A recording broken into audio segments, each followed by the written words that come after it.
ओम दिगंबराय नमः. अवधूत चिंतन श्री गुरुदेव दत्त. श्री स्वामी समर्थ. स्वामी भक्तांनो, स्वामींचे संदेश असेच प्राप्त करण्यासाठी आपल्या चॅनलला आता सबस्क्राईब करा. स्वामी भक्तांनो, स्वामी आपल्याला भरपूर काही ज्ञान देत आहेत आणि आपण स्वामींकडे एकच प्रार्थना करायची आहे, आणि ती म्हणजे की हे स्वामी राया, जेव्हा मी संकटांच्या ओझ्याखाली पूर्णपणे दबून जातो, तेव्हा माझे मन व्याकुळतेने तुझा धावा करते. आणि हे आई, तेव्हा तू क्षणाचा विलंब न करता लगेच धावत येते आणि मला संकटातून बाहेर काढते. हे गुरुराया, आमची तोडकी मोडकी भक्ती तुला आवडते, हीच आमची दौलत आहे. आणि हे माऊली, असेच आम्हा बालकांवर प्रेम कर, आम्हाला प्रेरणा दे, आम्हाला मार्गदर्शन कर, कारण तू सोडून आम्हाला दुसरे कोणी नाही. मित्रांनो, संदेश आवडत असेल तर नक्कीच व्हिडिओला एक लाईक करा आणि कमेंटमध्ये श्री स्वामी समर्थ असं टाईप करा. नक्की स्वामींची कृपा तुमच्यावर होईल. हे समर्था, तू अनंत कोटी ब्रह्मांडाचा मालक आहेस. आम्ही तुझे बाळ आहोत. तू आमची सतत काळजी करतोस, संकटातून वाचवतोस आणि भिवू नकोस, मी तुझ्या सतत पाठीशी आहे याचा अनुभव देतोस. हे ब्रह्मांड नायक, तुला अनंत कोटी धन्यवाद, अनंत कोटी धन्यवाद. स्वामी ओम, स्वामी ओम, स्वामी ओम. मित्रांनो, एक मानसशास्त्रीय सत्य तुम्ही जाणून घेतलं पाहिजे. खूप गोड बोलणारी, अति नम्रता दाखवणारी, पाया पडणारी, अति स्तुती करणारी, अति आदर सत्कार करणारी माणसं अत्यंत धोकादायक, दांभिक, आतल्या गाठीची, लबाड, बेरकी, संधी साधू व विश्वासघाती असतात. सर्वच असतात असे नाही, पण काही जण असतात. तुमच्याच खांद्यावर हात ठेवून तुम्हालाच खांदा देण्याचे षडयंत्र ती रचत असतात. याउलट जी माणसं तोंडावर रागाने, कडवट, टीकात्मक, जहरी, फटकळ पण स्पष्ट बोलतात, त्यांचं अंतर्मन वरच्या प्रकृतीपेक्षा नक्कीच चांगलं असतं. विश्वासघात करणं, फसवणं त्यांच्या रक्तातच नसतं. ती खरंच मनमोकळी व विश्वासू असतात.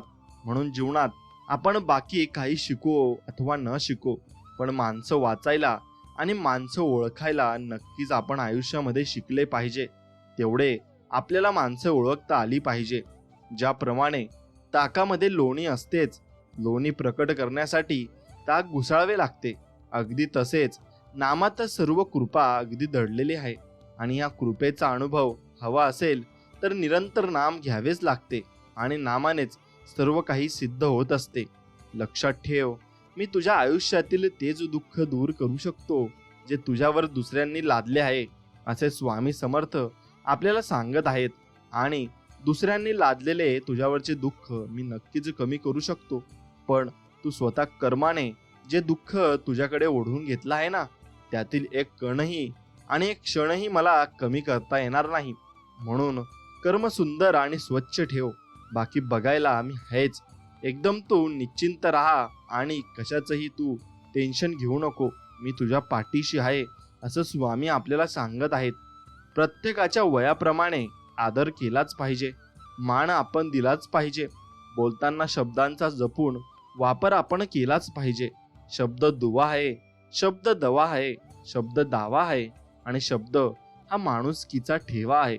माणसाला सुंदर दिसण्यासाठी सुंदर असणं महत्वाचं नसतं, तर महत्वाचं असतं ते सुंदर आणि तितकंच निरागस मन.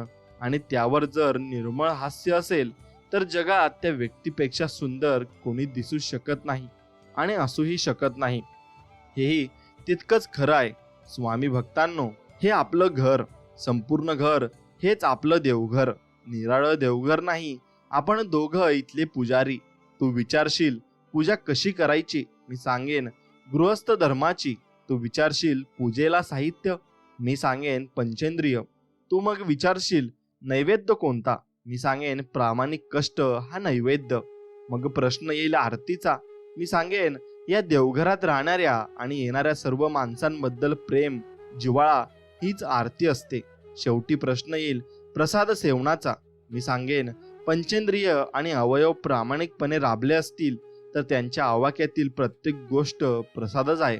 आणि या भक्ती मार्गात कृपथ्य कोणतं, जर जे ते कालाची ठाई, मनाला न पटणारी, म्हणजेच प्रतारणा करायला लावणारी कृती आणि कोणत्याही प्रकारचा अत्याचार, जबरदस्ती हे उपथ्य असतं, हे नक्कीच तुम्ही ओळखलं पाहिजे.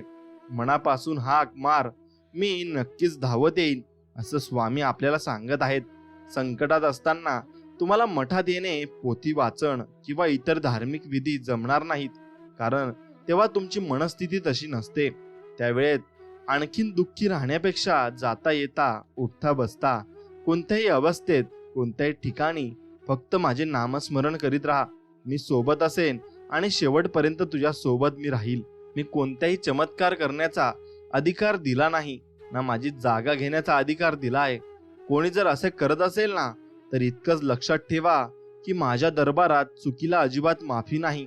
मी प्रत्येक भक्ताला त्याच्या भक्तीनुसार प्रचिती देत असतो आणि त्याला मी दाखवून देत असतो की मी किती शक्तिशाली आहे आणि मी काहीही करू शकतो. मग तुमचं वाईट करू शकतो, तुमचं चांगलंही करू शकतो, पण एक लक्षात घ्या की तुमच्या कर्मावर ते अवलंबून आहे. आणि तुमची कर्म जर चांगली असली तर मलाही काही करता येणार नाही आणि माझी शक्ती सर्व काही नष्ट होऊन जात असते. तुम्ही आयुष्यात काहीतरी करू शकता, हा विश्वास तुमच्यामध्ये आणणं हीच आनंदाची पहिली पायरी आहे. आणि तुम्ही आयुष्यामध्ये भरपूर काही करू शकता, ही गोष्ट तुम्ही एकदा मनात ठाम केली की मग तुम्हाला थांबवू शकणं कुणाच्याही हातात नाही आणि तुम्हाला कोणी थांबवणारही नाही. कारण तुम्ही भरपूर पहिलेच तुम्ही मनाचा विजय मिळवला आहे. आणि एकदा का मनाचा विजय तुम्ही मिळवला की मग तुम्हाला काहीही करायची गरज नसते, ते सर्व काही आपोआप होत जात असते. मित्रांनो, उंदीर दगडाचा असेल ना तर सर्व त्याची पूजा करतात, पण मग जर तो जिवंत असेल ना तर आपल्याला त्याला मारल्याशिवाय चैन पडत नाही बरं. जर साप दगडाचा असेल तर सर्व त्याची पूजा करतात, पण तो जिवंत असला तर त्याला जागीच ठार मारतात. जर आई वडील फोटोत असतील तर प्रत्येक व्यक्ती पूजा करतो, पण ते जिवंत असतील तर त्यांची किंमत समजत नाही. फक्त हेच मला समजत नाही, सजीवापासून इतका द्वेष आणि दगडाबद्दल इतकं प्रेम का आहे? लोक विचार करतात की मृत लोकांना खांदा देणे पुण्याचे काम आहे, तर आपण जिवंत माणसांना मदत करणे पुण्य समजलो तर जीवन किती खुशाल होईल. आणि एकदा विचार नक्कीच तुम्ही करून बघा आणि नक्कीच स्वामी समर्थ तुम्ही असे विचार केल्यावर तुमच्या पाठीशी असतील. आकाशाला भिवून पळाले तरी कुठेही आकाश हे असणारच, एवढं लक्षात घ्या. त्याप्रमाणे कुठेही गेले तरी देह, मन आणि त्याच्याबरोबर त्याचे भोगही आपल्या बरोबर येणारच. म्हणून आपल्या वाट्याला आलेले कर्माचे भोग समाधानाने भोगायला शिकावे. आपल्या प्रत्येक कर्माचा साक्षी राम आहे आणि स्वामी समर्थ आहेत असे समजून वागावे. म्हणजे दुष्कर्म हातून अजिबात तुमच्या घडणार नाही आणि नेहमी सत्कर्मच घडत जातील. जीवनात दोनच वाक्य नक्कीच तुम्ही लक्षात ठेवले पाहिजे. मनाप्रमाणे झाले तर ईश्वराची कृपा, आणि मनाविरुद्ध झाले ना तर ईश्वराची त्यात इच्छा आहे असे समजून घ्यावे. दोन्हीमध्ये तुम्हाला सुख समाधान नक्कीच मिळणार आहे. जेव्हा एखाद्याच्या अनुपस्थितीत मध्ये तू निंदा नलस्ती करतोस, तेव्हा तू त्याची शारीरिक व्याधी, त्याची कर्म तू स्वतःवर ओढवून घेतोस. एवढंच नाही तर जो मजा घेत ऐकत असतो तो सुद्धा त्या कर्माचा भागीदार होतो. सोड इतरांची गोष्ट, जरा स्वतःकडे लक्ष दे, असे स्वामी आपल्याला संबोधत आहेत आणि सांगत आहेत. आणि ते लहान बाळाप्रमाणे आपल्याला शिकवत असतात. मग आपण त्यातून नक्की शिकून घेतले पाहिजे. ज्याचे कर्म चांगले आहे तो कधीच संपत नसतो. सत्कर्मी माणसाला जीवनात अडचणी येतात, परंतु त्या सुटणाऱ्या असतात. या उलट जो दुसऱ्याला अडचणीत आणतो ना, त्याच्या अडचणी आयुष्यभर अजिबात संपत नसतात. आणि स्वामींवर नेहमी निसंकोच विश्वास ठेवा. स्वामी तुम्हाला नक्कीच साथ देतील आणि शेवटपर्यंत देतील. ज्यांनी तुम्हाला विनाकारण त्रास दिला तोच तुमचा ध्यास येतील, आणि मग जे तुम्हाला कडवे बोलत होते ना तेच तुमच्या आता या पुढे गोडवे गातील, आणि जे निंदा करत होते ना तेच तुमच्या आता स्तुती करतील. स्वामींचे बोट सोडू नका. सोन्याचे दिवस तुम्हाला नक्कीच येतील, एवढं मात्र निश्चित आहे.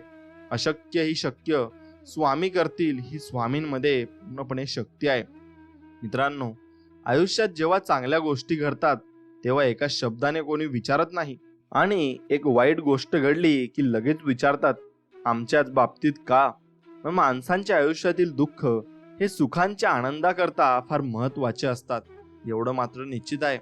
स्वामी म्हणतात, मोर नाचताना सुद्धा रडत असतो आणि राजहंस मरताना सुद्धा गात असतो. दुःखाच्या रात्री झोप कुणालाच लागत नाही बरं, आणि सुखाच्या आनंदात कुणीही झोपत नाही.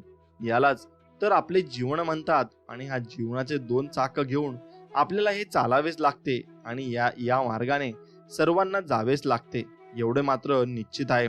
बऱ्या वाईटाचे, खऱ्या खोट्याचे, पाप पुण्याचे साक्षीदार या जगात केवळ दोन आहेत, एक माणसाचा आत्मा आणि दुसरा सर्व साक्षी परमेश्वर.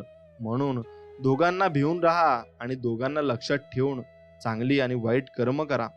कुणाचे चांगले झाले तर त्याचा द्वेष करू नये, कुणाचे वाईट झाले तर त्याला हसू नये. वेळेचे नेहमी भान ठेवावे, कारण चांगली वाईट वेळ कधीच सांगून येत नसते, एवढे मात्र निश्चित आहे.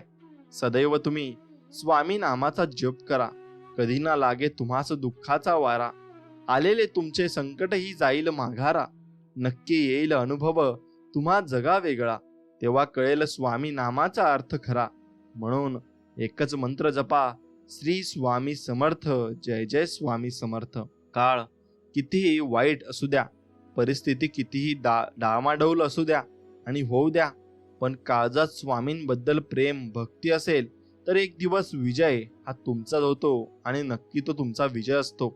भरोसा ठेवण्यासाठी एकमेव मार्ग म्हणजे सद्गुरू आहेत, आणि जे आपल्याला सुख दुःखापासून सुखरूपकडे, आनंद रूपकडे नेतात.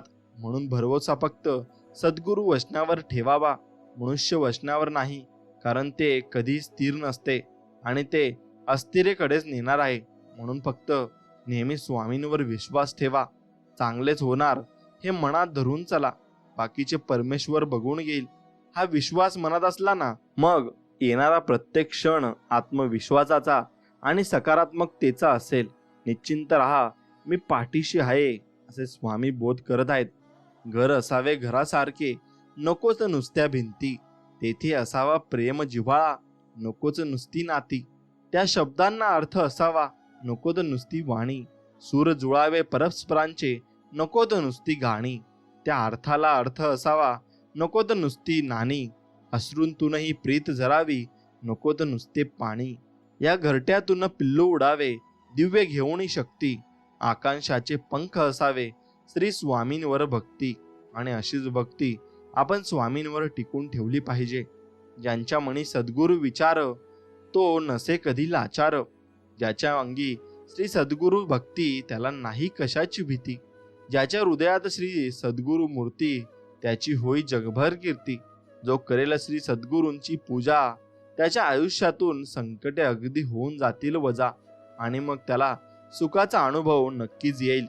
आयुष्य ही अशी ट्रेन आहे जी जन्मापासून मृत्यूपर्यंत सुख दुःखाच्या फलट्यांवर थांबते, आणि मग आपल्या अनुभवाचं तिकीट घेण्यासाठी प्रत्येक स्टेशनवर उतरायला नक्कीच आपल्याला भाग पाडत असते. स्वामी भक्तांनो, भूक जगात सुखी कोणीच नसतो, म्हणून आहे त्या परिस्थितीत सुख माना. खायला नाही म्हणून काही जण रडतात, तर काही जण भरपूर असूनही खाता येत नाही म्हणून रडत असतात, एवढं लक्षात घ्या. म्हणून तुम्हाला देवाने जे काही दिले आहे ते भरपूर दिलं आहे, आणि त्यात समाधानी आणि सुखी राहा. एवढंच तुम्ही नक्कीच केलं पाहिजे. आयुष्य छान आहे, थोडे लहान आहे, रडतोस काय वेड्या, लढण्यात छान आहे, असे स्वामी म्हणत आहेत. काट्यातही फुलांची झुलती कमान आहे, उचलून घे हवे ते दुनिया दुकान आहे. जगणे निरर्थक म्हणतो तो बेईमान आहे, आणि सुखासाठी कधी हसावं लागतं तर कधी रडावं लागतं. कारण सुंदर धबधबा बनायला पाण्यालाही उंचावरून नक्कीच पडावं लागतं, आणि त्याला ते सोसावं लागतं, एवढं मात्र निश्चित खरं आहे. म्हणून तुम्ही जेवढी जास्त मेहनत कराल, जेवढे जास्त कष्ट कराल, तेवढे तुमची एक दिवशी तुमची मेहनत ही नक्कीच रंग दावेल, आणि मग तेव्हा तुम्ही सर्व काही मिळवून घ्याल आणि सर्व काही तुमच्या हातात असेल. आयुष्यात कधी कसली चिंता, काळजी, प्रश्न, भीती किंवा अगदीच एकटेपणा वाटला तर औदुंबराच्या छायेत म्हणजेच अक्कलकोटाला जायला विसरू नका. कारण त्यापेक्षा मोठा निवारा अख्ख्या ब्रह्मांडात आणि अख्ख्या जगात नाहीये, एवढं लक्षात ठेवा. आणि तो कोठेच नाहीये. कोणत्याही कष्टाची लाज नको, दुसऱ्यांच्या प्रगतीची खाज नको. जो तो आपल्या परिश्रमाने पुढे जातो उगाच आपल्या मनात कुणासाठी जळणारी आग नको. एवढे मात्र निश्चित आहे, जगामध्ये असे कोणतेही दुःख नाही की जे भगवंताच्या आनंदाला विरजन घालील. प्रत्येकाला आनंद पाहिजे आहे. आनंद हेच भगवंताचे स्वरूप आहे. तर मग त्याचा अभ्यास करण्याचे काय प्रयोजन? तर त्याचे कारण हेच की आपल्याला भगवंताची विस्मृती झाली आहे. दुसरा काय करतो हे न पाहता आपण काय करायला पाहिजे याचा अगोदर विचार करावा. भगवंताचे नाम घेणे हे ज्ञान होण्यानेच लक्षण आहे. आणि भगवंताकडे लक्ष लागले की आत्मज्ञान ही आपोआप आपल्याला होत असते. चालता चालता कधीतरी ठेच ही लागणारच आहे. जगायचं म्हटलं ना तर दुःख हे असणारच आहे. ठेच लागणार म्हणून चालणं का सोडायचं? दुःख आहे म्हणून जगणं का सोडायचं? सोडायचं तर आपल्याला वाईट कर्म सोडायला लागतील. दुःखातही आनंदाला कुठेतरी शोधायचं. आतून रडतानाही दुसऱ्याला हसवायचं. याला जगणं म्हणतात आणि याला जीवन असं म्हणत असतात. म्हणून याचप्रमाणे तुम्ही जीवन अगदी आनंदाने आणि प्रेमाने जगले पाहिजे. आणि कशाचेही तुम्ही टेन्शन न घेता जीवन जगले पाहिजे. आणि अगदी सुखमय आणि समाधानी जीवन तुमचे असले पाहिजे. चुकीचं वागणाऱ्याला एक वेळ चुकीची जाणीव आपण नक्कीच करून दिली पाहिजे. कदाचित तो आपली चूक सुधारून चांगलं नक्कीच वागू लागेल. मात्र गद्दारी करणाऱ्याला मात्र कधीच माफी देऊ नका बरं. कारण तो एक ना एक दिवस पाठीत खंजीर खुपसणारच. हे कटू सत्य आहे आणि हे तुम्ही नक्कीच जाणून घेतलं पाहिजे. आणि तुमच्या लक्षात हे सर्व काही आलं पाहिजे. निश्चिंत राहा, बाकी मी पाहून घेईल. पुढे चाल, मागे मी राहीन. कुठेही जा, तेथेही तुला बाळा दर्शन मी देईन. आणि एवढेच नाही तर तुझ्यासाठी अशक्यही शक्य करील, हे मी वचन तुला देत आहे. म्हणून तू फक्त माझ्यावर विश्वास ठेवून राहा आणि मी सर्व काही तुझं बघून घेईल. एवढं आपल्याला स्वामी समजून सांगत आहेत. ज्यांनी तुम्हाला विनाकारण त्रास दिला तेच तुमचा आता ध्यास घ्यायला लागतील, एवढं लक्षात घ्या. म्हणून कुणी त्रास दिला म्हणून भिवू नका. स्वामी समर्थ आपल्या पाठीशी उभे आहेत आणि ते आपले रक्षण करण्यासाठी भरपूर काही त्यांनी योजना करून ठेवल्या आहेत. कुणालाही न दुखवता जगणे यांच्या इतके सुंदर कर्म जगात दुसरे कोणतेच नाही. आणि ज्याला हे कळले त्याला वेगळे पुण्य करण्याची आणि कमवण्याची गरज अजिबात राहत नाही. हेही तितकंच खरं आहे. जे गेलं ते सोडून द्या. जे आहे त्याचा स्वीकार करा आणि जे घडवायचं आहे त्यावर विश्वास ठेवा. नक्कीच अशक्यही शक्य होईल आणि तुम्हाला सर्व काही प्राप्त होईल. एखाद्याच्या आयुष्याची वाट लावून हसत्या खेळत्या जीवनात विघ्न आणून ज्या लोकांना आनंद मिळतो ना, लक्षात ठेवा, नियतीचा फेरा सगळीकडेच फिरतो आणि पाप पुण्याचा हिशोब हा सगळ्यांचा होत असतो. म्हणून तुम्ही नक्कीच दुसऱ्या लोकांना मदत केली पाहिजे आणि माणुसकी अजूनपर्यंत जीवन ठेवली पाहिजे. आणि माणुसकी जर जिवंत ठेवली तर देवही तुम्हाला मदत करेल आणि भरपूर प्रमाणात करेल, एवढं मात्र निश्चित आहे. क्षण सुखाचे आणि 2 क्षण दुःखाचे हे आयुष्य आहे. असंच चालायचं. माणसं भेटतील रस्त्यात, काही हात देतील, त्यांना सोबत घेऊन चालायचं.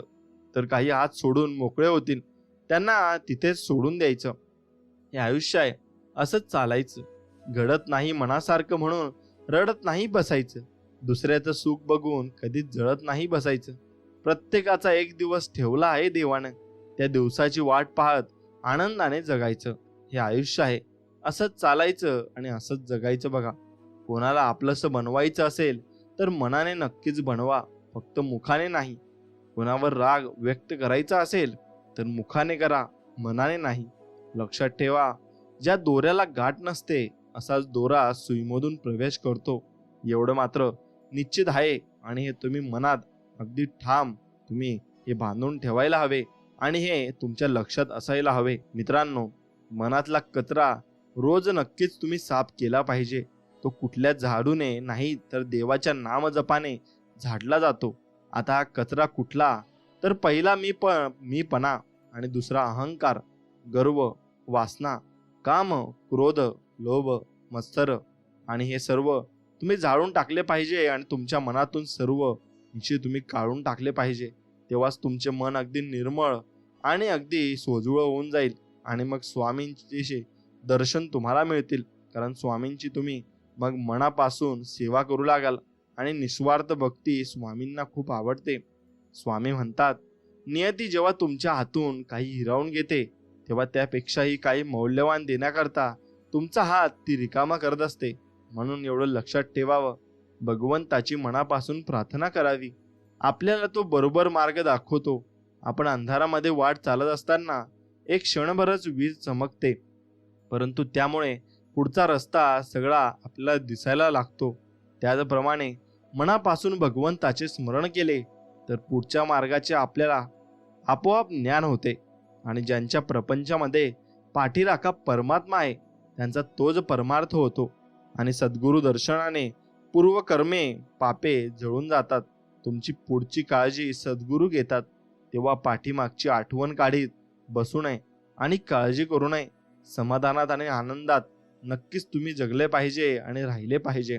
जगण्यातील वेदना कमी करायच्या असतील तर 3 गोष्टी नक्कीच तुम्ही शिकल्या पाहिजे. काहीही आपलं नाहीये, काहीही आपलं नव्हतं आणि काहीही आपलं राहणार नाहीये. एक दिवशी हे सर्व जग सोडून आपण निघून जाणार आहोत. मग गर्व कशाला, अहंकार कशाला? स्वतः यशस्वी होण्याकरता कधीच कोणाला मागे खेचू नका. आणि जो स्वतःसोबत दुसऱ्यांच्याही मनाचा विचार करतो ना, त्याच्या पाठीशी देव कायम उभा राहतो. आणि केव्हाही त्याच्या पाठीशी देव तत्परतेने येतो आणि त्याच्या संकटात देव धावून येत असतो. स्वामी भक्तांनो, माणूस कितीही आपल्या बुद्धीनुसार शक्तीनुसार जीवन जगत असला तरी नियतीने मांडलेला डाव आणि नियतीने ठरवलेला शेवट हा त्याला स्वीकारावाच लागतो. आणि तो भल्या भल्यांना घेऊन गेला आहे, मग कोणीच त्यातून चुकले नाही. भले तुमच्याकडे पैसा असो किंवा नसो, मग तुम्हाला ते भरावंच लागेल. कारण ती कर्माची फळं आहेत, ती तुम्हाला इथेच फेडून जायची आहेत. सोडून द्यायला शिका. हा असंच वागला तो तसंच वागला, हा असं बोलला त्याने विश्वासघात केला, त्याने धोका दिला, अरे किती त्रास करून घ्यायचा. कोण कसं वागला हा विचारात स्वतःलाच त्रास करून घेण्यापेक्षा आपण पुढे कसं वागायचं याचा विचार करा. आपण कुठे चुकलो ह्याचा अभ्यास करा, त्याच्या चुका तिथे सोडून द्या आणि आयुष्याच्या पुढच्या प्रवासाला नक्कीच तुम्ही सुरुवात केली पाहिजे. आणि तुम्हाला यात नवीन जन्म मिळाला आहे असं तुम्ही गृहीत धरलं पाहिजे. मित्रांनो, नाती ही रक्ताचीच नाही तर जाणीवांनी जोडली जातात. जर जाणीव नसेल आणि मग ती असेल सुद्धा तर परकी व्यक्तीही आपली होऊन जाते. आणि जाणीव नसेल ना तर आपली व्यक्तीही परकी होऊन जाते, हे मात्र निश्चित आहे. आणि हे वाक्य खरं खुरं आहे. शोधावया भाकरीला निघाली ती भूक आहे, जन्मताच गरिबी येते ही कुणाची बरं चूक आहे. भूक लागली की खाणे ही प्रकृती आहे आणि घासातील घास दुसऱ्याला देणे ही सद्गुरूंची शिकवण नक्कीच आहे. आणि सद्गुरू आपल्याला असे शिकवत असतात आणि चांगले बोध देत असतात, एवढं लक्षात घ्या. कोणी तुमच्याबद्दल वाईट विचार करत असेल तर ती त्याच्या कर्माचा भाग होईल, पण तुम्ही कुणाबद्दल वाईट विचार करून स्वतःचा कर्म आणि वेळ खराब अजिबात करू नका आणि ती चांगली ठेवा. माझेपणाचे झाड, मीपणाची फांदी, अभिमानाचे फूल, अहंकाराचे फळ, असा मनुष्य त्याचा जन्म झाला निष्फळ. गुरूंनी दिले नामाचे खत, भक्तीचे पाणी, त्याचे जीवन झाले सुखी आनंदी अमृतावाणी. आणि मग नक्कीच स्वामी समर्थांची भक्ती केल्यावर आपल्याला भरपूर काही अनुभव येतात आणि भरपूर काही आपल्याला शिकायला मिळत असतं. मग एक गोष्ट लक्षात घ्या, ती बप्पू काळे यांनी म्हटलेली आहे की जग कसं अजब आहे, देवावर प्रेम सर्वांनाच आहे पण त्याच्या घरी जायची घाई मात्र कुणालाच नाही. आपल्या घरात सर्वांनाच देव हवा पण त्याच्या घरी आपल्या जायच्या विचाराने मात्र मनात धडकी भरते. मग देव आपल्या घरी आला म्हणजे सण उत्सव आणि आनंद, आपण त्यांच्या घरी गेलो म्हणजे दुःख आणि शोक. देव आपल्या घरी यावा म्हणून आटापिटा, आपण त्यांच्या घरी जाऊ नये म्हणून आटापिटा. देवा घरून येणं म्हणजे जन्म आणि देवा घरी जाणं म्हणजे मृत्यू. दोन्ही अटळ आहे. ह्यांच्यामधील ती गंमत आहे, त्यालाच आपण आयुष्य असे म्हणत असतो आणि आयुष्य जगत असतो. देव म्हणतो, मी देवाला विचारले, तुला मनुष्याविषयी जास्त आश्चर्य का वाटते? देव उत्तरला, मनुष्य पैसा मिळवण्यासाठी आरोग्य गमावतो व आरोग्य परत मिळवण्यासाठी तो सर्व पैसा खर्च करतो. तो भविष्याच्या काळजीत वर्तमानात गमावतो, त्यामुळे तो वर्तमानातही जगत नाही व भविष्यातही जगत नाही. तो असा जगतो की कधीच मरणार नाही आणि असा मरतो की कधीच जगलाच नाही. मग या वाक्यात किती सत्यता आहे ते तुम्ही मला कमेंटमध्ये नक्कीच कळवा. मित्रांनो, मृत्यू किती सुंदर आहे. एका कवीने मृत्यूवर एक सुंदर अशी कविता लिहिली आहे. आयुष्यात 2 मिनिटं कोणी माझ्याजवळ बसलं नाही, आज सगळे माझ्याजवळ बसत आहेत. काही गिफ्ट तर नाही मिळालं आजपर्यंत, आज फुलंच फुलं दिले जात आहे. मग तरसलो होतो मी कोण्या एका हातासाठी आणि आज खांद्यावर खांदे दिले जात आहेत. 2 पावलं सोबत चालायला तयार नव्हतं कोणी आणि आज गर्दीमधून जमून जमून सोबत चालत आहेत. आज समजलं की मृत्यू किती सुंदर असतो. मी तर उगाच आयुष्य जगत जात होतो. आणि नक्कीच मृत्यूला सर्वजण आपली प्रशंसा करत असतात आणि ही नियती आहे. तुम्ही हे मनावर घेऊ नये आणि तुमचं काम अगदी चोखपणे तुम्ही केलं पाहिजे, एवढं मात्र निश्चित आहे. आता मित्रांनो, जग कसं अजब आहे बघा, आणि त्यानुसार जग भरपूर काही गोष्टी बदलत असतं. तक्रार नाही धन्यवाद शिकलो स्वामी, तुझ्या संगतीत स्वामी नम्र व्हायला शिकलो. पूर्वी कोणी टीका केली, तिरस्कार केला तर मन नाराज व्हायचे, आणि आता तुझ्या इच्छेत इच्छा मिसळून राहायला शिकलो आणि आम्ही सर्व काही प्राप्त करू शकतो. आपण आपलं काम ही नेहमी वाहत्या पाण्यासारखं करत राहिलं पाहिजे. त्यात प्रामाणिकपणा असेल तर त्या वाहत्या पाण्यामुळे जो काही वाईटाचा कचरा असेल तो आपोआप किनाऱ्याला लागतो आणि मग आपल्याला स्वच्छ असं पाणी मिळत असतं. म्हणून एक गोष्ट लक्षात घ्या की आपण आपलं काम हे नेहमी वाहत्या पाण्यासारखं करत राहिलं पाहिजे आणि नक्कीच कशाचीही अपेक्षा आपण कोणाकडून केली नाही पाहिजे. आपण सर्व आपली कामे आपण स्वतःहून केली तर आपल्याला अनुभव सुद्धा येतो आणि त्या अनुभवातून आपल्याला शिकायला मिळतं आणि सवरायला मिळतं. मित्रांनो, एक गोष्ट लक्षात घ्या, आपल्या आयुष्यात ज्या ज्या गोष्टी घडतात त्या सर्व भगवंताच्या इच्छेनेच घडतात अशी पूर्ण खात्री झाली की मग सुख दुःख उरत नाही. आणि ज्याची खरी अशी निष्ठा आहे त्याचे तेज काही निराळेच असते. अशा माणसाला अचल समाधान लाभते. किंबहुना हेच साधुत्वाचे मुख्य लक्षण जाणावे आणि हे आपल्या अंगी यावे म्हणून साधनाची सर्व खटपट असते. आणि नक्कीच आम्ही स्वामी तुमच्या चरणी नमस्कार करून आम्ही नक्कीच कमेंटमध्ये श्री स्वामी समर्थ लिहायला विसरू नका. स्वामी भक्तांनो, तुम्हाला भरपूर आशीर्वाद स्वामी देत आहेत. आता एक लक्षात घ्या की आयुष्यात कुणावर फार काळ रुसू नये, रागवावं, भांडावं आणि जमलं तर भांडण लगेच निपटून टाकावं. नाही जमलं तर तो विषय तात्पुरता किंवा कायमचा वगळून बाकी बोलणं सुरू ठेवावं. पण रुसवा फुगवा बोला फार काळ चालू ठेवू नये. जी काही वादावादी दिवसात आले असेल ती रात्रीपर्यंत निपटत आणावी. झोपताना रागात झोपू नये. कुणाचं ठाऊक आपण किंवा दुसरा सकाळी उठेल की नाही. जर देवाच्या दयेने दुसरा दिवस आयुष्यात उजाडलाच तर त्याच्यावर आदल्या दिवसाच्या रुसव्याचे मळब राहत नाही. पण रुसून झोपलो तर झोप व्यवस्थित होतेच असं नाही, आणि शरीराला आराम मिळाला तरी झोपेतून उठल्यावर मन अप्रसन्नच राहते. यात एक प्रकारचा महत्वाचा प्रश्न असा उरतो की माघार कोणी घ्यायची, अहंकार की सर्व नात्यांना सुरुंग घालणारी वात आहे. आपण आपल्या अहंकाराची वात विझवली तर आपण दुसऱ्यापेक्षा स्वतःचा कमीपणा वाटू शकतो. या भावनेने आपण ती वात पेटून ठेवतो आणि मग पण हे बरोबर नाही. दुसऱ्याला काय वाटेल याचा विचार करण्यातच बहुतेक सारे आयुष्य निघून जाते आणि आपण आपल्या मनाचा स्वास्थ्याचा विचार करावा. आणि अहंकारी मग वात विझवण्याची मजा ज्याला कळाली तो मोक्षाच्या कर्तृत्वाची आणखी एक पायरी वर चढला, हे नक्कीच आपण समजून घेतलं पाहिजे. मग एक गोष्ट लक्षात घ्या, उगाच टेन्शन कशाला घ्यायचं. आता तुमच्याकडे एवढ्या म्हशी आहेत आणि सर्व काही आहे हे तुम्हाला असं वाटतं, पण ते सर्व काही एक दिवशी सोडून तुम्हाला जावं लागेल आणि तुमचा परिवार देखील तुम्हाला सोडून जावं लागेल. मग तुम्हाला जे व्यक्तींसोबत तुमचं प्रेम होतं तेही तुम्हाला सोडून जावे लागतील, मग ते घरचे असो की बाहेरचे असो. उगाच टेन्शन कशाला घ्यायचं. कुणासाठी काही किती करा, काही उपयोग नाही. आयुष्य बिंदास जगायचे, कुणाचे वाईट करायचे नाही, कुणाचे वाईट चिंतायचे नाही, कुणाच्या मागे वाईट बोलायचे नाही. फक्त स्वतःशी प्रामाणिक राहून जगायचं. काही कमी पडत नाही आणि फरक तर अजिबात पडत नाही. कुणासाठी वाईट वाटून घ्यायचं नाही. लोकांची विविध रूपे असतात. सकाळी गोड बोलतात आणि रात्री कुणी काही डोक्यात भरवले की तोंड पाडून बसत असतात किंवा कुठल्या तरी लहान कारणासाठी नाराज होऊन बसतात. मग ज्यांच्याशी तुमचा काही संबंध पण नसतो. आजकाल लोक देवावर पण नाराज होतात, तर तुम्ही कोण.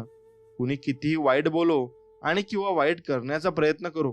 आपण त्यांच्याविषयी तसेच इतरांविषयी चांगलेच बोलायचे आणि चांगलेच वागायचे. बोलण्यात स्पष्ट वक्तेपणा ठेवायचा.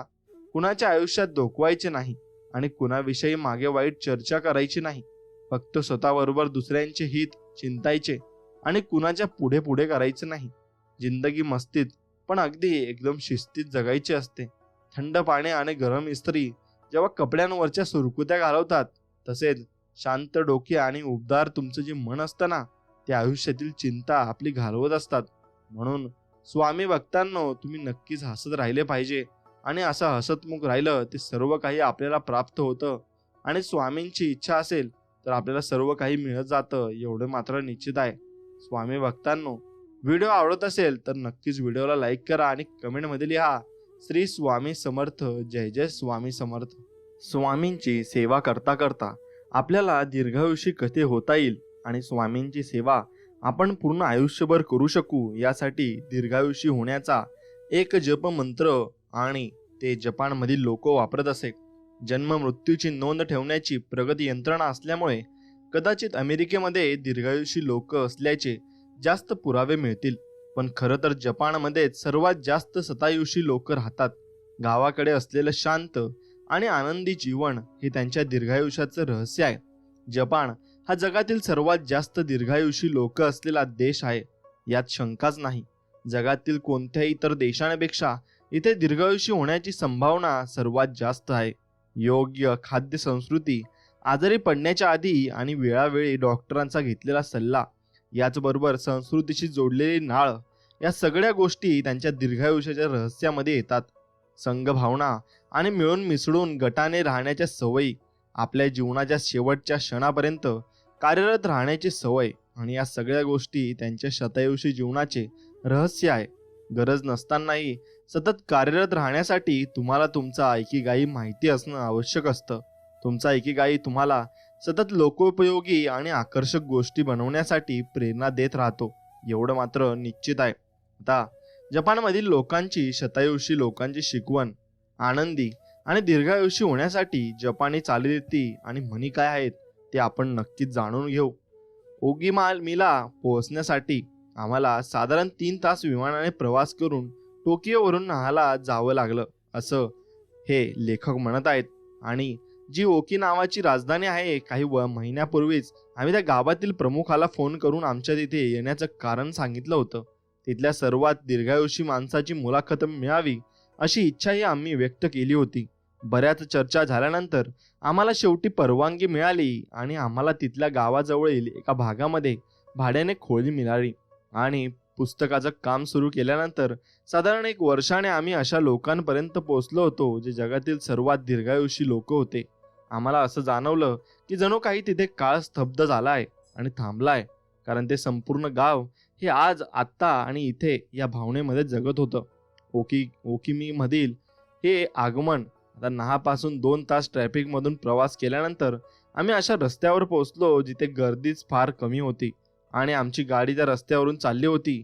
त्या रस्त्याच्या एका बाजूला समुद्र होता तर दुसऱ्या बाजूला यानाबारू जंगलाची व्यापलेला डोंगर होता. 58 क्रमांकाच्या मार्गावरून जाताना आम्ही नागोला पोहोचलो आणि तिथे ओकी नावातील ओरियन बियर बनवली जाते आणि त्या मार्गाने जाताना डोंगराच्या पायथ्याला कडेने लहान लहान घरं आणि दुकानं पाहायला मिळाली आणि लहान लहान दुकानं पार करत आम्ही ओगिमीच्या नगरपालिकेजवळ पोहोचलो. पण आम्हाला त्या इमारतीमध्ये विशेष काही वाटलं नाही. शेवटी आम्हाला आमच्या जिप्सीने मदत केली आणि जीपीएसने मदत केल्यानंतर आम्ही निश्चित स्थळी पोहोचलो. ती इमारत एकदम जुन्या बनावटीची होती आणि महामार्गाला लागूनच नक्कीच होती. मग तायरा नावाची व्यक्ती आमची वाट पाहत बघत होती आणि जिला भेटायला आम्ही मागच्या दरवाजाने आत गेलो. तिच्या बाजूलाच एक कमी उंचीची महिला होती. तिने हसून आमचं स्वागत केलं. तिने स्वतःचं नाव युकी असल्याचं सांगितलं. त्या दोघी लगेच आपल्या जागेवरून उठल्या आणि त्यांनी आम्हाला कॉन्फरन्स रूम दाखवली. त्यांनी आम्हाला ग्रीन टी दिला आणि शिकुवासा नावाचं अतिशय पौष्टिक फळ दिलं. मग तायरा आमच्या समोरच्या बाजूला बसल्या आणि त्यांनी आमच्या समोर एक प्लॅनरच आणला आणि युकी तिच्या बाजूलाच बसल्या होत्या आणि त्यांच्याकडे असलेल्या पुस्तकामध्ये शहरातील सगळ्याच लोकांची त्यांच्या वयानुसार आणि क्लब म्हणजे मोआईनुसार वर्गवार नावं लिहिलेली होती. तायराने त्या नावांवरून हात फिरवत सांगितलं की हे लोक एकमेकांना मदत करतात आणि गटाने काम करतात. हेच ओगिमीचं वैशिष्ट्य आहे. मोयाई कोणत्याही एकाच उद्देशाने सुरू झालेला गट नसतो. ते एका परिवारासारखंच एकत्र येतात आणि तायराने सांगितलं की हे स्वयंसेवेने चालणारं कार्य आहे. यामध्ये पैशांपेक्षा इतर गोष्टींना जास्त महत्त्व असतं आणि त्यानेच लोक प्रेरित होऊन काम करतात. यामध्ये सगळ्यांना सहभाग घ्यायची संधी मिळते आणि सरकार सगळ्यांना काम वाटून देतं. त्यामुळे प्रत्येकालाच तो महत्त्वपूर्ण असल्याची जाणीव असते आणि समाजाचा महत्त्वपूर्ण घटक असल्याची भावना निर्माण होते. केप हेडो या आर्चिपेलागो या उत्तरेकडील सर्वात मोठ्या बेटावरील शेवटच्या शहराच्या अलीकडचं ओगिमी हे गाव आणि ओगिमीच्या डोंगरावरून आपण अख्खं ओगिमी शहर एकत्र बघू शकतो. तिथून पाहिल्यावर फार कमी घरं दिसतात कारण बहुतांश भाग हा हिरव्यागार झाडांनी व्यापलेला आहे आणि त्या ठिकाणी जवळपास 3200 लोक राहतात. आता सामाजिक जीवन.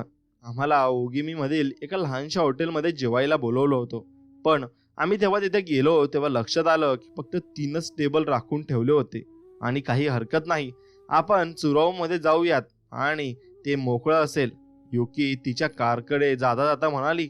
वयाच्या 88व्या वर्षीही त्या व्यवस्थित कार चालवत होत्या आणि याचा त्यांना अभिमान होता. त्यांना सहकारी 99 वर्षाचा होता आणि त्यानेही आमच्याबरोबर दिवस घालवायचं कबूल केलं होतं. त्याच्या बरोबरीनंच राहण्यासाठी आम्हाला कित्येक वेळा जोरात गाडी चालवायला लागायची. धुळीसारख्या उडणाऱ्या डांबरमध्ये करणं जास्तच कठीण होतं. शेवटी आम्ही जंगलाच्या दुसऱ्या टोकाला पोहोचलो आणि एका हॉटेलमध्ये खाण्यासाठी स्थिरावलो. मी फार वेळा हॉटेलमध्ये जात नाही. युकींनी त्यांची जागा घेताना सांगितलं, तुम्ही जे काही खाते ते माझ्या स्वतःच्या भाजीपाल्याच्या बागेतून येतं आणि मी मासे नेहमीच तनाखा या माझ्या खूप जुन्या मित्राकडून घेते. हे हॉटेल समुद्राला लागूनच होतं आणि मग इथे त्यांनी अन्न ग्रहण केलं आणि त्यानंतर त्यांना कळलं की खरंच जेवणाने तुमच्या आयुष्यावर काही फरक पडत नाही. पण जेवणानंतर मिळालेला लहानसा मिठाईचा तुकडा तोंडात ठेवत युकी म्हणाल्या, खरं रहस्य तर सतत हसतमुख राहणं आणि आलेला दिवस चांगल्या प्रकारे जगणं यामध्ये आहे. आता ओगिमीमध्ये तिथे भरपूर हॉटेल आहेत आणि तिथे त्यांनी मस्तपणे जेवण केलं आणि नंतर त्यांनी त्यांची मुलाखत घेण्याचं ठरवलं. आता त्यांची मुलाखत घेताना भरपूर काही गोष्टी त्यांच्या समोर आला आणि प्रत्येक दिवस आपण एक साजरा केला पाहिजे असं ते म्हणू लागले आणि प्रत्येक दिवस आपण नव्या पद्धतीने आणि जीवन पद्धतीने साजरा करायला हवा आणि असे ते सांगू लागले. आता प्रत्येक व्यक्तीमध्ये म्हणजेच माबुवी असतोच आणि हा चैतन्याचा अंश असतो आणि आपल्या जगण्यामधील खरा स्रोत असतो. हे चैतन्य अमर असतं आणि हीच आपल्या खऱ्या अस्तित्वाची जाणीव असते. कधी कधी असंही होतं की एखाद्या मृत व्यक्तीचा आत्मा जिवंत माणसामध्ये अडकतो आणि या आत्म्याला मुक्ती मिळण्यासाठी काही धार्मिक विधी केले जातात आणि एखाद्याचा असा अचानक मृत्यू झाल्यावर असं होण्याची शक्यता जास्त असते. विशेषतः एखाद्या तरुणपणीच मृत्यू झाला तर त्याचा किंवा तिचा आत्मा मृत्यू लोकांमध्ये जायला तयार नसतो. ते असं मानतात की शारीरिक स्पर्शातूनही एखाद्याचा आत्मा दुसऱ्याच्या शरीरामध्ये प्रवेश करू शकतो. एखाद्या आजी नातीला दिलेल्या अंगुठीमधूनही तिच्या शरीरामध्ये प्रवेश करू शकते.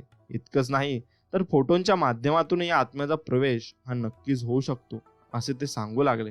आता जेवढा वयस्कर तितकंच सशक्त. ओकिमीमधील आमचे दिवस व्यस्तही होते आणि आरामदायी होते. तिथल्या लोकांप्रमाणेच आम्ही काम करत होतो. तसं पाहिलं तर ते लोक कायम व्यस्त असायचे आणि काहीतरी काम करताना दिसायचे आणि मग पण जर नीट निरीक्षण केलं आणि ते एकदम शांत आणि तणावरहित असायचे. ते कायमच त्यांच्या एकेकाईप्रमाणे काम करत होते, पण कोणीही कसल्याही घाईत नव्हतं. ते आनंदाने काम करतातच. त्यांच्याबरोबर वॉशिंग्टन बर्नॅप यांची 200 वर्षापूर्वी सांगितलेला सिद्धांतही पाळतात. या जगामध्ये जर कायम आनंदी राहायचं असेल तर तुमच्याकडे काहीतरी करण्याचं ध्येय ज्यावर मनापासून प्रेम असावं लागतं. असं काहीतरी तुमच्या आयुष्यात पाहिजे आणि जीवनामध्ये काहीतरी मिळवण्याची आशा असावी. आमच्या मुक्कामाच्या शेवटच्या दिवशी आम्ही शहराच्या कडेला असलेल्या बाजारामध्ये खरेदी करायला गेलो. त्या ठिकाणी फक्त भाजीपाला, ग्रीन टी, शिकोवासाचा रस आणि चैतन्याने भरलेलं पाणी विकायला होतं. म्हणजे त्या बाटल्यांवर लिहिलं होतं दीर्घायुषी पाणी. आम्ही स्वतःसाठी दीर्घायुषी पाणी विकत घेतलं आणि अथांग समुद्राकडे पाहत आम्हालाही या पाण्याच्या जादूने दीर्घायुषी आणि इकिगाई मिळायला मदत होईल या आशेने ते पाणी प्यायलो. त्यानंतर आम्ही बुनागयाचा फोटो घेतला आणि मग त्या ठिकाणी लिहिलेला संदेश वाचायला लागलो. 80 वर्षापूर्वीही मी लहानच होतो आणि मी जेव्हा तुम्हाला 90व्या वर्षी भेटायला येईन तेव्हा मला शतायुषी होईपर्यंत वाट पाहायला सांगा. वयस्क आणि सशक्त जरी आपलं वय वाढलं तरी आपल्या मुलांवर अवलंबून राहण्याची वेळ येऊ नये. आणि जर तुम्ही दीर्घायुष्य आणि स्वास्थ्याच्या शोधात असाल तर मग तुमचं आमच्या गावामध्ये स्वागत आहे. आणि जिथे तुम्हाला निसर्गाचंच वरदान मिळेल आणि आपण दोघे मिळून दीर्घायुष्याच्या रहस्याचा उलगडा करू असं तिथे लिहिलं होतं. आणि मग ते वाचून त्यांना अगदी बरं वाटतं. आता मुलाखतीमध्ये ते बघतात की आमच्या मुक्कामामध्ये आम्ही 100च्या वर मुलाखती घेतल्या. यामध्ये आम्ही तिथल्या वयस्कर लोकांना त्यांच्या दीर्घायुष्याच्या रहस्याविषयी, जीवनाच्या तत्वज्ञानाविषयी आणि इकिगाई बाबत विचारलं. आणि आम्ही या मुलाखतीचं रेकॉर्डिंग केलं, ज्यावर आम्हाला एक डॉक्युमेंटरी बनवायची होती. आणि त्यातील काही भाग आम्हाला या पुस्तकामध्ये लिहायचा होता असं लेखक म्हणतात. आता एक म्हणजे काळजी करू नका. दीर्घायुष्याचं रहस्य आहे काळजी न करणं आणि मनाने कायम तरुण राहणं. तुमचं मन म्हातारं होऊ देऊ नका. खुल्या मनाने आणि हसतमुखाने समोरच्या माणसाचं स्वागत नक्कीच करा. जर तुम्ही हसतमुख असाल आणि खुल्या मनाने लोकांसमोर जाल तर तुमच्या नातवंडांना आणि सर्वांनाच तुम्हाला भेटावंसं नक्कीच वाटेल. आणि जर तुम्हाला चिंता दूर करायची असेल तर सर्वात सोपा उपाय म्हणजे लोकांमध्ये मिसळा आणि त्यांच्याशी गप्पा मारा. मी हे रोज करतो आणि मी लोकांमध्ये जातो आणि स्वतःहून नमस्काराने सुरुवात करतो आणि शेवटी पुन्हा भेटू असं आश्वासन देतो. त्यानंतर मी घरी जाऊन माझ्या भाजीपालेवाल्या बागेची काळजी घेतो आणि दुपारच्या वेळी मित्रांना भेटतो असे ते वयस्कर म्हणत असतात. आम्ही सगळे एकत्र जमतो त्यासाठी आम्ही कारण शोधत नाही आणि भेटल्यावर समस्याही शोधत बसत नाही. एकत्र वेळ घालवणं आणि मजा करणं हा आमचा एकमेव उद्देश असतो असं ते म्हणतात. आणि दुसरी आता पहिली म्हणजे काळजी करू नका आणि दुसरी म्हणजे चांगल्या सवयी आपण लावून घेतल्या पाहिजे. आता ते म्हणतात की सकाळी 6 वाजता उठून खिडकीतून बागेतील भाजीपाल्यांकडे बघायला मला फार आवडतं. आणि मी बाहेर पडून पहिल्यांदा माझ्या टोमॅटोंना बघतो आणि मॅरिडोन संत्र्याकडे बघतो. मला त्यांच्याकडे बघितलं की शांत आणि आनंदी वाटतं. तासभर बागेत घालवल्यानंतर मी घरात जाऊन नाश्ता करतो. मी माझा भाजीपाला स्वतःच पिकवते आणि स्वतःचं जेवण स्वतःच बनवते. हेच माझं इकिगाई आहे असं ते म्हणत असतात. आणि ते भरपूर दीर्घायुषी असतात. म्हातारपणी तल्लक बुद्धी ठेवण्याचं रहस्य तुमच्या बोटांमध्ये असतं. बोटांपासून मेंदूंपर्यंत आणि पुन्हा बोटांपर्यंत असा हा प्रवास असतो. जर तुम्ही पुढे तुमचे हात चालू ठेवलेत म्हणजे कायम कामात राहिलात तर तुम्ही 100 नक्कीच गाठाल. आणि मी गजर लावून बरोबर 4 वाजता उठतो आणि त्यानंतर मस्तपैकी कॉफी घेतो आणि हलकासा व्यायाम करतो. आणि हा व्यायाम मला दिवसभर ऊर्जा देतो आणि मी सगळे पदार्थ थोडे थोडे खातो. मला वाटतं तेच माझ्या दीर्घायुष्याचं रहस्य असेल. मला जेवताना विविधता आवडते त्यामुळे वेगवेगळ्या चवीही मिळतात आणि छानही वाटतं. काम जर तुम्ही काम करणं बंद केलं तर तुमचं शरीर संपतं. आणि मी उठल्या उठल्या बुटसूनमध्ये धूप लावतो. आणि तुम्ही कायम तुमच्या पूर्वजांचं स्मरण नक्कीच केलं पाहिजे. आणि मी रोज सकाळची सुरुवात प्रार्थनेनेच करतो. मी रोज सकाळी लवकर उठतो आणि माझ्या सकाळचा वेळ भाजीपाल्यांच्या बागेत घालवतो. मी आठवड्यातून एकदा तरी मित्रांमध्ये नाच करतो असे ते दीर्घायुषी व्यक्ती सांगू लागले. मी रोज नियमित व्यायाम करतो आणि चालायला सुद्धा जातो. मी न चुकता नियमित ताईसो नावाचा व्यायाम करतो. भाज्या खाणं भाज्या तुम्हाला दीर्घायुषी बनवतात. दीर्घायुषी होण्यासाठी तुम्हाला 3 गोष्टी कराव्या लागतील. शरीर स्वस्थ राहण्यासाठी व्यायाम, योग्य आहार आणि चांगला मित्रपरिवार असणे तितकेच गरजेचे आहे असे ते म्हणत होते. तर तिसरी गोष्ट म्हणजे तुमच्या मैत्रीला रोज खतपाणी घाला.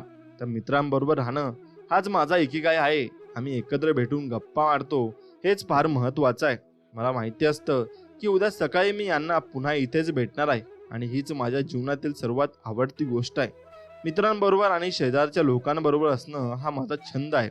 आणि आपल्या आवडीच्या लोकांबरोबर रोज गप्पा मारणं हे दीर्घायुष्याचं गमक आहे. मी रस्त्यावरून जात असताना शाळेत जाणाऱ्या मुलांना हॅलो आणि लवकरच भेटू असं म्हणतो. जो कोणी कारमधून जात असेल त्या प्रत्येकाला हात हलवून अभिवादन करतो. सावकाश गाडी चालवा असं आवर्जून सांगतो. 7:20 ते 8:15 मी मुद्दामून घराच्या बाहेर येतो आणि सर्वांना हॅलो म्हणतो. एकदा सगळे निघून गेले की मी पुन्हा घरामध्ये जातो. एकत्र गाणं म्हणणं आणि शेजाऱ्यांबरोबर गप्पा मारता मारता चहा पिणं या माझ्या जीवनातील सर्वात चांगल्या गोष्टी आहेत असं मला वाटतं. मी रोज सकाळी 5 वाजता उठतो. समुद्र किनारी फेरफटका मारायला जातो. नंतर मित्राच्या घरी जातो आणि एकत्र चहा घेतो. लोकांना भेटणं आणि त्यांच्याबरोबर वेगवेगळ्या ठिकाणी जाणं हे माझ्या दीर्घायुष्याचं रहस्य आहे असे ते व्यक्ती म्हणत असतात. आता चौथी गोष्ट म्हणजे निवांत जगा, सावकाश आणि आरामात जगा असं स्वतःला सारखं आठवण करून देणं हे माझ्या दीर्घायुष्याचं कारण आहे. आणि जर तुम्ही घाईत नसाल तर तुम्ही दीर्घायुषी असाल एवढं मात्र निश्चित आहे. आणि मी काड्यांपासून वेगवेगळ्या वस्तू बनवतो. मी माझा एकेकाईच आहे. आणि मी सकाळी उठतो आणि प्रार्थना करतो. त्यानंतर मी व्यायाम आणि नाश्ता करतो. 7 वाजता मी कामाला सुरुवात करतो. 5 पर्यंत किंवा जोपर्यंत कंटाळा येत नाही तोपर्यंत काम करतो. आणि कंटाळा आल्यानंतर मित्रांना भेटायला जातो. रोज कित्येक वेगवेगळ्या गोष्टी करणं, कायम व्यस्त राहणं, पण एका वेळी एकच काम करणं. त्याचबरोबर कोणतंच काम डोईट जड आणि होऊन देणं हे महत्वाचं आहे. लवकर निजा, लवकर उठा आणि दीर्घायुषी जगा. त्याचबरोबर रोज सकाळी फिरायला जा. लहान लहान गोष्टीमध्येही आनंद घेणं आणि शांततेनं जगणं. उन्हाळा, पावसाळा आणि हिवाळा तिन्ही ऋतूमध्ये मित्रांबरोबर आनंदात घालवणं.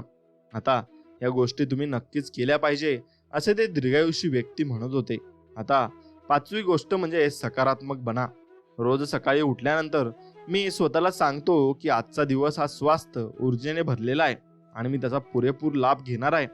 मी 98 वर्षाची आहे पण स्वतःला तरुणच समजते. मला अजून बरंच काही करायचं आहे असे ती महिला म्हणू लागली. हसणं फार महत्वाचं आहे. मी जिथे जाते तिथे हसत मुखाने जगते. मी 100 गाठणार आणि गाठणारच हीच माझी प्रेरणा आहे. आणि योगी मी जीवनातील सर्वात महत्वाची गोष्ट आहे हसतमुख राहणं. मला या समाजाकडून जे काही मिळालं आहे त्याची जाणीव मी परतफेड करण्यासाठी मी नेहमी समाजकार्यामध्ये भाग घेतो. आणि मी मित्रांना दवाखान्यात किंवा एखाद्या ठिकाणी नेण्यासाठी कायम माझी कार घेऊन तयार असतो. आणि यात काहीच रहस्य नाही. जगत राहणं हीच या मागची युक्ती आहे. बस एवढंच आपण केलं पाहिजे. ओगी मी जीवनशैली कशी आहे. तर आम्ही ज्या ज्या लोकांची मुलाखत घेतली त्यामुळे त्यापैकी प्रत्येकाकडे भाजीची बाग होती, चहाचे मळे होते, आंबा आणि शिकुवासाच्या बागा होत्या असं ते लेखक म्हणतात. आणि प्रत्येकाचे त्यांच्या शेजाऱ्यांशी सलोख्याचे संबंध होते आणि ते त्यांची स्वतःच्या परिवाराप्रमाणे काळजी घेत होते. ते कायम समारंभ करायचे, लहान लहान गोष्टींचा आनंद घ्यायचे. नाच, गाणी आणि संगीत हा त्यांच्या दिनचर्येचाच भाग होता. ते एक किंवा एकापेक्षा जास्त उद्देशाने प्रेरित होते आणि त्यांना प्रत्येकाला त्यांच्या एकेकाई स्पष्ट होता. पण ते त्याचा तणाव घेत नव्हते. त्यांना त्यांच्या संस्कृतीचा आणि परंपरांचा अभिमान होता. आणि कितीही छोटंसं काम असलं तरी ते तितक्याच उत्साहाने करायचे. आणि इथल्या रहिवाशांना युजमरू आणि म्हणजे लोकांशी मिळून मिसळून वागण्याची आवड होती. आणि ते सगळे एकमेकांना शेतातील कामांमध्ये ऊसाची लागण करण्यापासून भाताची लागण करण्यापर्यंत आणि इमारती बांधायलाही मदत करायचे. आणि आमच्या मुक्कामाच्या शेवटच्या रात्री जेवण करताना मियागीने आम्हाला सांगितलं की आम्ही सगळे मित्र मिळून एक घर बांधत आहोत. पुढच्या वेळेला जेव्हा तुम्ही आमच्या गावात याल तेव्हा तुम्ही तिथे राहू शकाल. ते कायम व्यस्त असतात पण कामात असतानाही आराम करण्याची कला त्यांना अवगत झाली आहे. आम्हाला काहीही न करता फक्त बाकावर शांत बसलेले आजोबा कुठेही दिसले नाहीत.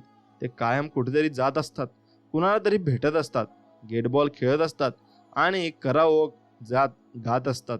आता इकिगाई खाद्य संस्कृती कशी असते. जगातील सर्वात दीर्घायुषी लोकांची खाद्य संस्कृती आपण जाणून घेऊ आणि त्याहून तुम्हाला भरपूर काही समजू लागेल. आता वर्ल्ड हेल्थ ऑर्गनायझेशन नुसार जपानचं आयुर्मान जगामध्ये सर्वात जास्त आहे. पुरुषांची 85 आणि महिलांची 78. तसेच जपानमध्ये जगातील सर्वात जास्त शतायुषी लोक राहतात. सप्टेंबर 2016 सालच्या आकडेवारीनुसार हे प्रमाण 10 लाखांमागे 520 असं आहे. आणि एक लक्षात घ्या की आकृतीमध्ये जगभरातील लोकांचे आयुर्मान आलेखाच्या माध्यमातून दाखवलं आहे आणि तसंच ते भरपूर वाढत चाललेलं आहे. यामध्ये जपान, ओकिनावा, स्वीडन आणि युनायटेड स्टेट्सचा तुलनात्मक आलेख दाखवला आहे. यावरून हे स्पष्ट होतं की जगात सर्वात जास्त आयुर्मान जपानमध्ये आणि त्यामध्येही ओकिनावामध्ये आहे. खरं तर ओकिनावा हा जपानमधील असा प्रदेश आहे ज्याचं दुसऱ्या महायुद्धामध्ये मोठं नुकसान झालं होतं. फक्त युद्धाच्या वेळेस नाही तर युद्धानंतर या भागातील लोकांना उपासमार आणि साधनांच्या कमतरतेचा सामना करावा लागला होता. 1940 ते 1950 मध्ये हे आयुर्मान जास्त नव्हतं, पण जसे ते लोक या धक्क्यातून सावरले त्या भागाची जगातील सर्वात जास्त आयुर्मान असलेला भाग अशी नोंद झाली. जपानमध्ये असं काय रहस्य दडलेलं आहे की इथले लोक दीर्घायुषी होतात. आणि त्यातही ओकिनावामध्ये असं काय आहे की दीर्घायुष्याच्या बाबतीत सर्वोत्तम परिसर म्हणून गणला जातो. तज्ज्ञ असं मानतात की याचं एक कारण आहे आणि ते म्हणजे ओकिनावा जपानमधील एकमेव असा परिसर आहे जिथे ट्रेन जात नाही, ज्या ठिकाणी कारने प्रवास करणे शक्य नाही. तिथे जाण्यासाठी इथले रहिवासी सायकलचा किंवा पायी जाण्याचाच पर्याय निवडतात. त्याचबरोबर इथले लोक रोज 10 ग्रॅमपेक्षा कमी मीठ खाण्याचा सरकारच्या नियमांचं काटेकोरपणे पालन करतात. आणि ओकिनावाची जादुई खाद्य संस्कृती. आता हृदयविकाराच्या झटक्याने मृत्यू होण्याचं प्रमाण ओकिनावामध्ये सर्वात कमी आहे. याचं मुख्य कारण म्हणजे इथली खाद्य संस्कृती. त्यामुळे जगभरातील आहार तज्ज्ञांमध्ये ओकिनावा खाद्य संस्कृती हा चर्चेचा विषय असतोच. आता युनिव्हर्सिटीच्या मोकोटो सुजोई या हृदयविकार तज्ज्ञांच्या नोंदीमध्ये ओकिनावा खाद्य संस्कृतीची सखोल माहिती मिळते. आता 1970 साली त्यांनी ओकिनावा खाद्य संस्कृती आणि दीर्घायुष्य यावर 700 लेख प्रकाशित केले होते. आणि द ओकिनावा प्रोग्राम हे या विषयावरील मार्गदर्शक मानलं गेलेलं पुस्तक प्रकाशित केलं गेलं. आणि यासाठी ब्रॅडली जे विलाक्वास आणि डी क्रॅक आणि इथले तुम्ही भरपूर काही त्या लोकांनी साथ दिली. मग इथले रहिवासी काय काय खातात आणि कसं जगतात ते त्यांनी सांगितलं. रहिवासी विविध प्रकारचं खाद्य खातात, ज्यामध्ये विशेषतः भाज्यांचं प्रमाण जास्त असतं. विविधता हे त्यांच्या दीर्घायुषी जीवनाचं रहस्य असू शकतं. ओकिनावामध्ये शतायुषी लोकांच्या सर्वेक्षणामध्ये असं लक्षात आलं की ते 206 प्रकारचे पदार्थ खातात, ज्यामध्ये विविध मसाल्यांचाही समावेश असतो. ते रोज कमीत कमी 18 प्रकारचे खाद्य पदार्थ खातात. आणि आपण ज्याला सुधारित सकस आहार खाद्य पद्धती मानतो त्याच्या ते एकदम विरुद्ध आहे. आणि ते रोज कमीत कमी 5 वेळा फळं आणि भाज्या खातात. दिवसात 3 ते 7 विविध फळं खातात. आपण जे खात आहोत ती योग्य आहे की नाही हे ओळखण्याची सर्वात सोपी पद्धत म्हणजे टेबलावरील अन्नाकडे बघून ते तपासायचं की आपण इंद्रधनुष्याची जेवण घेत आहोत. मग का? याचा अर्थ आपल्या जेवणामध्ये लाल, ढोबळी मिरची, गाजरं, पालक, कोबी आणि वांग इतक्या गोष्टी आहेत का? यामध्ये बरेच रंग सामावलेले आहेत. आणि त्याचबरोबर भाज्या, बटाटे, कडधान्य आणि टोफू सारखे पदार्थ जेवणात असलेली ते पाहतात. आणि ओकिनावामध्ये 30% जास्त कॅलरीज या भाज्यांतून येतात. धान्य त्यांच्या खाद्य संस्कृतीचा पाया आहे. ते रोज भात खातात आणि बहुतांश वेळा भातामध्ये नूडल्सही असतात. यात भात ओकिनावामधील मुख्य अन्न आहे आणि ते साखर फारच कमी प्रमाणात खातात. आणि जरी खाल्ली तरी ते ऊसापासून बनवलेली साखर खातात. आम्ही बऱ्याच वेळा ऊसाच्या शेतीमधून फिरलो आणि नाकीजिन कसले इथला ऊसाचा रसही प्यायलाही होता. तिथे लहान लहान दुकानांमध्ये ऊसाचा ताजा रस काढून प्यायला दिला जातो, ज्याचे कित्येक फायदे आहेत हे त्यांनी सांगून दिले. आणि त्यातून ते चांगलं आयुष्य जगत आहेत. आता या मूलभूत नियमांबरोबरच ओकिनावामधील लोक आठवड्यातून 3 वेळा ते नक्कीच काही गोष्टी वेगळ्या खात असतात. जपानमधील इतर भागांमध्ये फार कमी प्रमाणात खाल्लं जाणारं भरपूर काही गोष्टी आहेत आणि सरासरी आठवड्यातून एकदा वेळेस ते खाल्ले जातात. मग ओकिनावामधील लोक इतर जपानमधील लोकांपेक्षा 1/3 साखर खातात. याचाच अर्थ गोड पदार्थ आणि चॉकलेट त्यांच्या आहारात फार कमी असतात. ते जपानमधील इतर लोकांपेक्षा निम्म्याच प्रमाणात मीठ खातात. आणि जपानमध्ये रोज सरासरी 12 ग्रॅम मीठ खाल्लं जातं, तर ओकिनावामध्ये 7 ग्रॅमच मीठ खातात. जपानमध्ये रोज 2068 कॅलरीज खाल्ल्या जातात, तर ओकिनावामध्ये कॅलरीचं प्रमाण 1785 इतकंच असतं. मग तर पाहिलं तर जगात ज्या ठिकाणी आयुर्मान जास्त आहे अशा सर्व ठिकाणी कॅलरीज कमी प्रमाणात घेतल्या जातात. मग हारा हाचिबू आता हे काय आहे? कॅलरीच्या या प्रमाणामुळे आपण पुन्हा एकदा जपानमध्ये सांगितलं जाणाऱ्या आणि पहिल्या प्रकरणामध्ये पाहिलेल्या हारी आचाबू म्हणजे 80% आहार घ्या आणि या संकल्पनेपाशी पोहोचलो होतो. आणि जेव्हा तुम्हाला असं वाटायला लागेल की पोट भरत आलाय पण तुम्ही थोडंसं अजून खाऊ शकता, तेव्हा जेवण बंद करा. हारा हाचिबू अंमलात आणण्याची सर्वात सोपी पद्धती म्हणजे जेवणानंतरचं गोड खाणं बंद करा किंवा ताटलीचा आकार कमी करा. जेवण झाल्यानंतर सुद्धा थोडीशी भूक शिल्लक पाहिजे ही मूळ संकल्पना आहे. आणि त्यामुळेच जपानमध्ये भांड्याचा आकार इतर देशातील भांड्यांपेक्षा लहान असतो. जेवण हॅपिटायझर म्हणजे भूक वाढवणारे पदार्थ, मुख्य जेवण आणि शेवटी गोड अशा 3 भागांमध्ये वाढलं जात नाही. त्याऐवजी ते सगळ्याच गोष्टी एकदमच एकाच वेळी लहान लहान भांड्यामध्ये समोर मांडल्या जातात. आणि एका भातामध्ये भात, दुसऱ्या भाज्या, मिसी सुपाची वाटी आणि तोंडी लावायला एखादा पदार्थ लहान लहान ताटा वाट्यांमध्ये जेवायला वाढल्यामुळे जास्त काढण्याची शक्यताच नाहीशी होते. आणि याचबरोबर या प्रकरणाच्या सुरुवातीला पाहिल्याप्रमाणे एकापेक्षा जास्त पदार्थ यानंही शक्य होतं. हारा हाचिबू ही एक प्राचीन पद्धती आहे. 12व्या शतकामध्ये झेन बुझेमिम झाजेन आणि योजिंकी यांनी तुमच्या क्षमतेपेक्षा 2/3 अन्न खा असा सल्ला दिला. आणि आवश्यकतेपेक्षा कमी प्रमाणात जेवण ही जवळपास सर्वच बुद्धिझम मंदिरातील प्रथा आहे. आणि कमी कॅलरीज घेतल्यामुळे फायदे 900 वर्षापासून बुद्धिझम जाणाऱ्या लोकांना माहिती आहेत. कमी खा आणि भरपूर जगा असं ते म्हणत असतात. आता कमी खा आणि भरपूर जगा म्हणजे काही जण कदाचित या मताशी सहमत नसतील, पण कोणतीही टोकाची भूमिका घ्यायची गरज नाही. आपल्या आज शरीराच्या गरजेपेक्षा थोडं कमी जेवणं हीच मूळ संकल्पना आहे. आणि किती खातो यापेक्षा काय खातो हे महत्वाचं आहे.